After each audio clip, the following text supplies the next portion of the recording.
ఆచి చికెన్ మసాలా. భద్రాచలంలో శ్రీరామనవమికి ముందే అపచారం చోటు చేసుకుంది.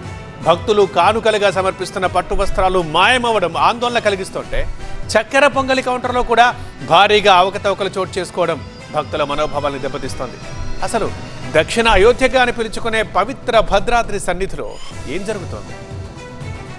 దర్శనానికి వచ్చేటువంటి భక్తులు స్వామివారికి భక్తితో కొంతమంది పొట్టు వస్త్రాలు, పొట్టు పంచెలు, పొట్టు చీరలు కూడా సమర్పిస్తుంటారు. దీంట్లో విలువైనవి కూడా ఉంటుంది. అయితే ఈ వస్త్రాల కౌంటర్లో కానీ అంతరాయంలో సమర్పించినటువంటి వస్త్రాలు మాయమవుతున్నటువంటి ఘటనలు తరచూ కూడా చోటు చేసుకుంటాయి. దీని మీద ఇప్పటికే దేవస్థాన అధికారులు చర్యలు తీసుకున్న వరుస ఘటనలు చోటు చేసుకుంటారు. భక్తుల మనోభావాన్ని దెబ్బతీస్తోంది. భద్రాద్రి రామయ్యకు భక్తి శ్రద్ధలతో మొక్కులు చెల్లించి భక్తులు సమర్పిస్తున్న పట్టు వస్త్రాలను ఆన్లైన్ చేసి బార్కోడ్ జనరేట్ చేయట్లేదు ఆలయ సిబ్బంది. మాన్యువల్ గానే రిసిట్ ఇస్తుండడం పట్టు వస్త్రాలు మాయం కావడానికి ప్రధాన కారణంగా తెలుస్తోంది.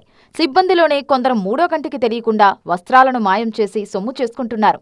ఇటీవల ఒక భక్తుడు సీతారామ లక్ష్మణుల అలంకరణకు సమర్పించిన పట్టు వస్త్రాలు మాయమవ్వడంతో అసలు విషయం వెలుగులోకి వచ్చింది. అవుట్ సోర్సింగ్ ఉద్యోగులే ఇలాంటి అక్రమాలకు పాల్పడుతున్నారు అన్న ఆరోపణలు వస్తున్నాయి. ఆ వస్త్రాలను ఎక్కువ రేట్లకు బయట అమ్ముకుంటున్నట్లు బలమైన వాదనలు వినిపిస్తున్నాయి. ఇంటి దొంగను ఈశ్వరుడైనా పట్టలేడన్నట్లు సీసీ కెమెరాలకు ఏ మాత్రం చిక్కకుండా తెలివిగా తప్పించుకుంటున్నారు కేటుగాళ్లు. ఇంకో షాకింగ్ విషయం ఏంటంటే మొన్నటికి మొన్న హైదరాబాద్కు చెందిన ఓ భక్తురాలు పట్టు పంచలతో పాటు విలువైన పట్టు చీరను దివ్యమూర్తులకు సిబ్బంది సాక్షిగా ఊయలలో పెట్టగా అలా పెట్టిన కాసేపటికే వస్త్రాలు మాయమవడం ఆందోళన కలిగిస్తోంది. దీంతో ఆలయ సిబ్బందిపై భక్తులు ఆగ్రహం వ్యక్తం చేస్తున్నారు.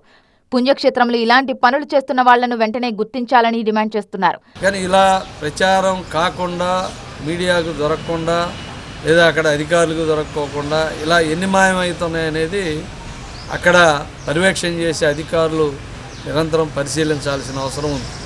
రాముల వారి పవిత్రతను కానీ లేదా రాముల వారి మీద ఉన్న ప్రజల నమ్మకాన్ని కానీ వమ్ము చేయొద్దని చెప్పి ఆలయ అధికారులు కానీ అక్కడ పనిచేసే స్టాఫ్ కానీ పూజారులు కానీ ఇటువంటి చర్యలు తీసుకొని రామాలయానికి మంచి పేరు వచ్చే విధంగా మీరు కృషి చేయాలి తప్ప ఉన్న నమ్మకాన్ని వమ్ము చేసే విధంగా అక్కడ ఉన్నటువంటి అన్ని రకాల స్టాఫ్ కూడా అటువంటి ఇది చేయడానికి వీల్లేదు.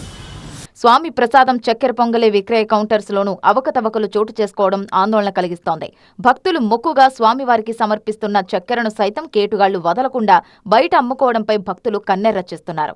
పటిష్ట నిఘా లేకుంటే మున్ముందు పరిస్థితులు దారుణంగా ఉంటాయని ఆవేదన వ్యక్తం చేస్తున్నారు. ప్రసాదాల దగ్గర కూడా మరి భక్తులు 2 కేజీలు 3 కేజీలు ప్రసాదాలు కడితే బయటకి ఎక్కువగా వెళ్తుంది అనేది భక్తులు తెలియజేస్తూ ఉన్నారు. కాబట్టి అక్కడ కూడా మరి కొత్తగా వచ్చిన ఈవో గారు ఇమీడియట్లీ మీరు వాటన్నిటిపైన దృష్టి సారించి అట్లాంటి ఏమీ జరగకుండా మీరు అడ్మినిస్ట్రేషన్ విషయంలో కొంచెం గట్టిగా వ్యవహరించాలని భక్తుల యొక్క మనోభావాలను కాపాడాలని కోరుతా ఉన్నాం.